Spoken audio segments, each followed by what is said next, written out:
다음 급여 DB 시트를 선택합니다. 급여 DB 시트에는 3월 급여 지급 내역이 정리가 되어 있습니다. 이런 목록표가 있으면 항상 따라오는 집계표가 있죠. 집계표는 다음 시트에 있습니다. 각 구분별로 합계와 평균을 구해야 되는데 집계표는 구분이 행 단위로 정리가 되어 있고 급여 DB는 항목이 열 단위로 되어 있습니다. 행렬의 구조가 다를 경우 썸이나 에버리지 함수를 이용을 해서 합계를 구한나 평균을 구했을 때 복사가 불가능합니다. 복사가 불가능한 집계표를 만들 때는 이렇게 입력을 해야 되죠. 썸 가로 열고 기본급의 데이터를 옆에 시트에 가서 모두 선택을 합니다. 가로 닫고 기본급 합계 구하고 그리고 수당을 아래쪽으로 이렇게 복사하는 작업을 할 수 없습니다. 열의 구조가 다르기 때문에 그렇죠. 이 데이터는 엉뚱한 데이터입니다. 수당을 하고 싶으면 다시 썸해서 수당에 해당하는 셀 데이터를 또 범위를 직책 수당을 범위를 이렇게 지정을 해야 됩니다. 이런 작업을 데이터가 있는 만큼을 모두 반복을 해야 됩니다. 힘들겠죠? 반복을 하지 않고 수작업으로 다 자동으로 복사할 수 있도록 하려면 이름을 정의해야 됩니다. 이름을 정의하면 합계는 하나만, 평균도 하나만 입력을 하고 나머지는 드래그 복사, 더블 클릭 복사로 모든 항목의 합계와 평균을 구할 수 있답니다. 이번에 이름 지정은 하나의 셀 데이터를 이름을 지정을 하는 게 아니라 범위를 이름으로 지정을 하겠습니다. 2개 이상의 셀을 묶어서 하나의 이름으로 지정할 수 있는데 이름을 지정하는 방법이 2가지가 있습니다. 첫 번째는 기본급의 셀 데이터를 이름을 만들고 싶습니다. 그러면 기본급의 셀 데이터를 범위를 지정을 합니다. 자, 이때 지정되는 범위는 순수한 기본급의 숫자 데이터만 범위가 선택이 됐습니다. 다음 범위하고 차이가 있으니까 범위의 위치를 확인하십시오. 기본급의 데이터의 숫자를 범위를 지정한 후 이름 상자에 직접 기본급이라고 쓰는 겁니다. 제가 기본급이라는 글자를 입력을 하겠습니다. 기본급 입력하고 엔터.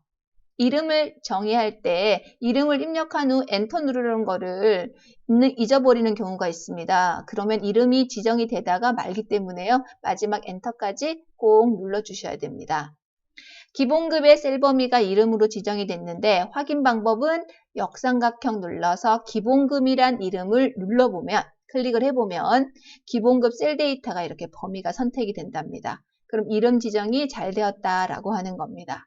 이 방법이 범위를 이름으로 지정하는 첫 번째 방법이고 두 번째 방법은 이 방법으로 하게 되면 앞으로 6개의 이름을 또 만들어야 됩니다. 번거롭죠.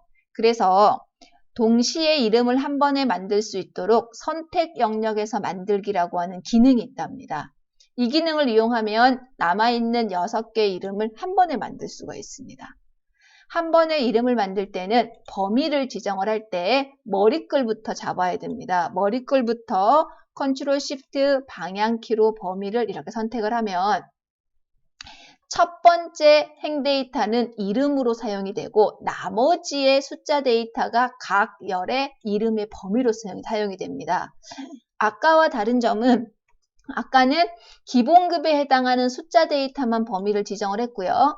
지금은 머리글에 해당하는 것도 같이 범위에 포함됐다는 거, 이게 차이점입니다. 머리글을 포함해서 이름을 지정한 후 수식의 선택 영역에서 만들기 클릭합니다. 선택 영역에서 이름 만들기 부분의 첫 행을 체크한 후 확인. 6개의 이름이 모두 만들어졌습니다. 확인은 이름 상자의 역삼각형을 누르면 6개 이름이 추가됐죠. 각각 하나씩 클릭할 때마다 자동으로 해당 범위를 선택을 이렇게 해준답니다.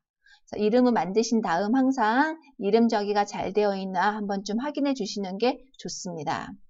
이렇게 지정된 이름을 이용을 해서 집계표를 만들어냅니다. 집계표를 만들려고 셀 범위는 급여 DB 시트로 왔다 갔다 할 필요가 없습니다. 합계는요, 썸, 가로 열고 기본급 이렇게 입력을 하게 되면 기본급이란 이름을 가진 그 셀 범위에 썸이 이루어진다는 거죠.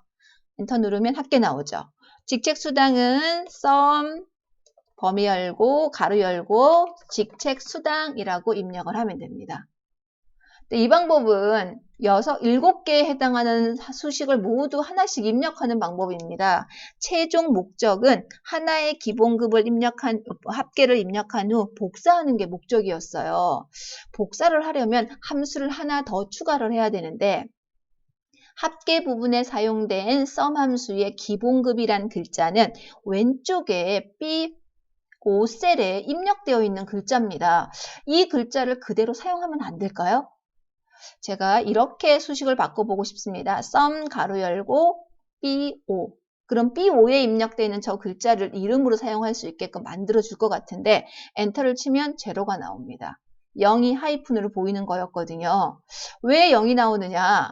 sum 함수만 사용하면 B5셀에 입력되어 있는 숫자를 합을 냅니다. 숫자가 없습니다. 기본급이란 글자를 이름으로 사용하게끔 만들어주지 않는다는 얘기예요. 기본급이라는 B5의 글자를 이름으로 만들어 주려면 sum 함수 안에 indirect란 함수가 하나 더 들어가야 됩니다. 자, sum 함수 가로 안에 in을 입력하면 indirect 함수가 보이죠? 더블 클릭. 그리고 마지막에 가로를 한 번 더 닫아줍니다. sum 안에 indirect 함수가 들어가면 indirect 함수 안에 들어가는 셀 주소 B5에 입력되어 있는 문자를 셀의 이름으로 쓸 수 있게끔 만들어줍니다. 그럼 기본급이란 이름을 가진 셀 범위의 값이 sum으로 온다는 얘기죠. 엔터 눌러서 복사를 하면 모든 항목의 합계가 계산이 됩니다.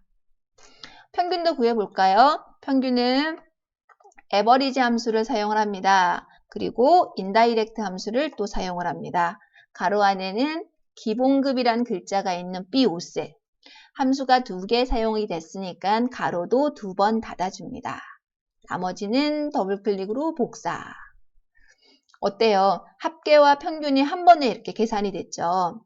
이름을 정의를 하게 되면 서로 다른 시트를 연결시켜서 함수를 사용을 할 때 데이터 범위가 많은 것들을 여러 개의 셀에서 함수로 반영을 할 때 아주 편리합니다. 일단 수식이 짧아지죠. 다른 시트에 있는 셀은 이름과 셀 주소와 더불어서 시트명까지 들어가야 되는데 그런 중간 과정이 다 생략이 되기 때문이죠. 다음 예제에서 사용되는 부분에도 이름을 많이 사용을 해보도록 하겠습니다.